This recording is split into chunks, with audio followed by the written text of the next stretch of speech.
ఆ ఇంటిని నేను చక్కబెట్టుకొని అప్పుడు నేను బయట ఇంటికి వెళ్ళాలి.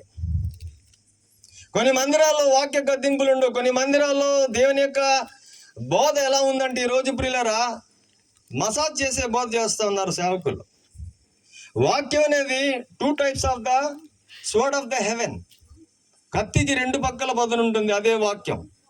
మన ఇంట్లో ఉండే కత్తికి ఒక పక్కే బదులు ఉంటుంది, దాంతో మనం కూరగాయలకు వస్తాం. కానీ వాక్యం 2 పక్కల బదులు ఉంటుంది కాబట్టి అది చాలా జాగ్రత్తగా మనం టేక్ ఓవర్ చేసుకోవాలి. Abraham he was the believer. He is the believer of the father of nationality. So ఇస్సాకు ఎప్పుడైతే అబ్రహాము సారా జీవితంలోకి వచ్చేసాడో ఆ ఇస్సాకును చూసి వాళ్ళు గొప్ప విందు చేశారు ప్రియులారా. ఈ అధ్యాయంలో మనం చూస్తున్నాం 21వ అధ్యాయంలో. ఇక్కడ మనము చెప్పేదానికి టైం తక్కువ ఉంది. ఇక్కడ ఒక పదాన్ని వాడారు, ఆ పదం గురించి మనం డెప్త్గా పోయేదానికి ఛాన్సెస్ లేవు. కాకపోతే ఆ పదానికి సంబంధించిన అబ్రివేషన్ చెప్తాను. దేవుడు మనిషికి ఒక నిబంధన చేసుకోన్నాడు. భార్య భర్త పెళ్లి చేసుకునేటప్పుడు ఒక నిబంధన చేసుకుంటారు. ఆ నిబంధన ఏంటో తెలుసా? తాళిబొట్టు. జీవితకాలం అంతా కూడా అమ్మ నేను నిన్ను భార్యగా స్వీకరించి నా జీవితకాలం అంతా నిన్ను నేను జాగ్రత్తగా చూసుకుంటాను. పెళ్లి చేసుకున్న తర్వాత భార్య మెడలో తాళిబొట్టు లేదనుకోండి, అప్పుడు వాళ్ళు పెళ్లి చేసుకున్నట్ట చేసుకోకపోయినట్ట ఒక గుర్తు. That is the one of the promise. దేవుడు మనిషితో ఒక నిబంధన చేసుకున్నాడు. నువ్వు నా సొత్తు.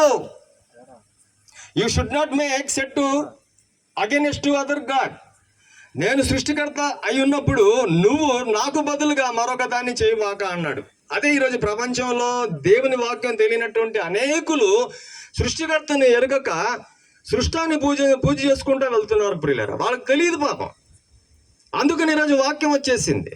క్రైస్తవులు ఈరోజు మందిరాలు కట్టుకుని వాక్యం ఎందుకు ప్రకటిస్తున్నారంటే యేసు ప్రభు నిజమైన దేవుడు, రక్షకుడు. నీ జీవితంలో నీకు పాప క్షమాపణ ఇచ్చేదానికి, నీ ఆత్మను నిత్య నరకాగ్ని నుంచి తప్పించి నిత్య జీవానికి తీసుకుని వెళ్ళేదానికి యేసుక్రీస్తు ఒక్కడే సమర్థుడు అని చెప్పి ఈరోజు వాక్యం ప్రకటన చేస్తూ ఉంది. అదే ఈరోజు క్రైస్తవ మందిరాలలో దేవుని సేవకులు ప్రకటించే సువార్త. ఈ దేవుణ్ణి నమ్ముకుంటే ఏమొస్తుంది నీకు? ఈ దేవుణ్ణి నమ్ముకుంటే నీకు ఏమొస్తుంది ప్రియులరా? బైబిల్లో ఒక మాట చెప్పబడింది, మనం బ్రతికేది 60-70 సంవత్సరాలు అంతే. తర్వాత మనం బ్రతకం. మన ఆస్తులు, మన ఉద్యోగాలు, మన పిల్లలు, వాళ్ళ పిల్లలు, మనవాళ్ళు, మనవరాళ్ళు ఉన్నా కూడా మనం బ్రతకం. ఎందుకంటే మన టైం అనేది అయిపోవస్తాం. ఒక రోజు గడిచిందంటే నీకు సమాధికి దగ్గర పడుతున్నట్టు లెక్క. ఇంకా నువ్వు దేవుని తెలుసుకోకుండా, ఇంకా నువ్వు సృష్టికర్తని తెలుసుకోకుండా, ఇంకా నీ రక్షకుడి గురించి తెలుసుకోకుండా ఎంతకాలం జీవిస్తావు? మనిషి జీవితంలో ఒక దినం అనేది దేవుడు ఫిక్స్ చేసి పెట్టాడు. మనిషి కొన్నిటికి భయపడ్డు, కానీ ఒకదానికి మాత్రం మనిషి భయపడతాడు. అదేంటో తెలుసా? మరణం. ఆ మరణం వచ్చినప్పుడు వాడు మినిస్టర్ అయినా, వాడు యాక్టర్ అయినా, వాడు ఇంజనీర్ అయినా, వాడు సైకాలజిస్ట్ అయినా, లేకపోతే ఇంకోటి ఏదైనా సరే, ఆ మరణం వచ్చేసరికి ఆ మరణ భయానికి తట్టుకోలేక భయపడతాడు. ఈ మరణం నుంచి నేను ఎలా తప్పించబడాలి? మనిషి జీవితంలో దేవుడు అదొక్కటే నీకు నీ హస్తగతం చేయకుండా దాన్ని బ్రేక్ చేసి పెట్టాడు. అందుకు ఆయన దేవుడు. అసలు మనిషికి మరణంగా లేకపోతే దేవుడితో పనే లేదు మనకి. ఈ మధ్య ట్రయల్స్ చేస్తున్నారు అనమాట కొన్ని పాశ్చాత్య దేశాల్లో. మనిషి మరణించకుండా సంవత్సరాలు బ్రతకాలని చెప్పి ఏదేదో సైంటిస్టులు ప్రయత్నం చేస్తున్నారు, కానీ ఆ ఫలితాలన్నీ ఫలించడం లేదు. ఒకరోజు ఏ మనిషి అయితే ఈ భూమి మీద పుట్టాడో, మేబీ యూ అండ్ మీ, ఎవరైతే ఈ భూమి మీద బ్రతుకుతున్నారో, ఎవరైతే ఈ భూమి మీద నివాసం చేస్తున్నారో, ఒకరోజు మనం కాలగర్భంలో కలిసిపోవాల్సిందే. అయితే ప్రియులరా, మనం వెళ్ళక ముందు మనం ఎక్కడి నుంచి వచ్చామో, ఎక్కడికి తిరిగి వెళ్తున్నాం అనేది ఒక డిఫరెంట్, అది మనకు మిస్టరీగా కనిపిస్తుంది. కానీ బైబిల్లో ఈరోజు నీ గురించి దేవుడు చాలా విషయాలు రాయించాడు. అదే నీకు దేవుడు తెలియచేయాలని ఇష్టపడుతున్నాడు. దేవుడు మనకిస్తున్న సంతానం లేకపోతే మనము ఒకరి దగ్గర నుంచి వచ్చినటువంటి మనమైనా సరే, మన దగ్గర నుంచి ఇంకొకరు ట్రాన్స్పరెంట్గా ఎవరైనా బయటకు వచ్చినా సరే, ప్రియులారా, దేవుణ్ణి తెలుసుకోకుండా బ్రతికే జీవితం వ్యర్థం. ఇస్సాకు యొక్క జీవితంలో తండ్రి మాదిరి చూశాడు, తల్లి మాదిరి చూశాడు. ఈరోజు ప్రియులారా, మన జీవితంలో నెమ్మది, సంతోషం, సమాధానం ఉంది అంటే దానికి బేసికల్గా రీజన్ ఏంటో తెలుసా? దేవుని వాక్యం. మీరు ఏ సమస్యలైనా ఉండండి, మీరు బైబిల్ ఓపెన్ చేసి పలానా దగ్గర దేవుని వాక్యం కానీ మీరు కానీ చదవగలిగితే మీ మనసుకు చాలా నెమ్మది వస్తుంది ప్రియులారా. కొంతమంది మనశ్శాంతి లేకపోయేసరికి తాగడం స్టార్ట్ చేస్తారు. కొంతమంది మనశ్శాంతి లేకపోయేసరికి ఎక్కడికి వెళ్ళి తిరుగుతూ ఉంటారు. ఎక్కడికి వెళ్ళినా ఏం చేసినా కూడా నీ జీవితంలో మనశ్శాంతి అనేది ఏది కూడా ఇవ్వదు ప్రియులారా. దేవుని వాక్యం ఒక్కటే మనశ్శాంతి ఇస్తుంది. చాలా కాలానికి పిల్లలు లేకపోయేసరికి అబ్రహాం జీవితంలో ఒక దిగులు పట్టుకుంది, నాకు దేవుడు బిడ్డల్ని ఇస్తాడా ఇవ్వడా అని చెప్పి. కానీ ఒకరోజు దేవుడు అబ్రహాంతో మాట్లాడి, నేను నీకు సంతానాన్ని ఇవ్వబోతున్నాను అని చెప్పాడు.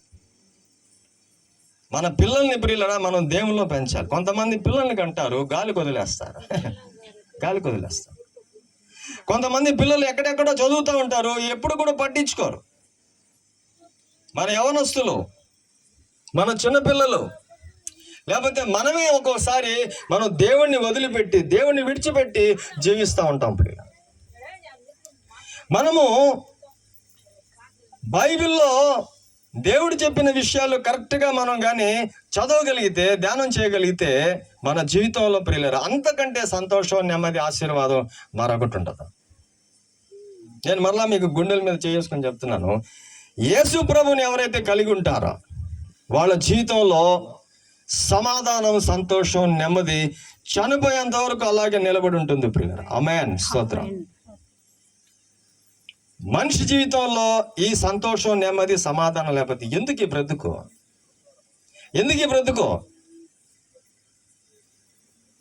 అబ్రహాం యొక్క జీవితంలో చాలా సంవత్సరాల తర్వాత దేవుడు ఇచ్చిన ఆశీర్వాదాన్ని చూసుకున్నప్పుడు అబ్రహాం యొక్క విశ్వాసము అంతకంతకు పెరిగిపోయింది ప్రియులారా. దేవుడు నీకు ఇస్తాడు. మీరు 10 సంవత్సరాలు క్రైస్తవులుగా ఉండొచ్చు, లేకపోతే ఇప్పుడిప్పుడే దేవుని సన్నిధికి వస్తూ ఉండొచ్చు, లేకపోతే చాలా సంవత్సరాల నుంచి మీరు దేవుని సన్నిధికి వస్తూ ఇంకా కొన్ని ఇరుకు ఇబ్బందులు ఉన్నా కూడా మీరు ఏం భయపడాల్సిన పని లేదు.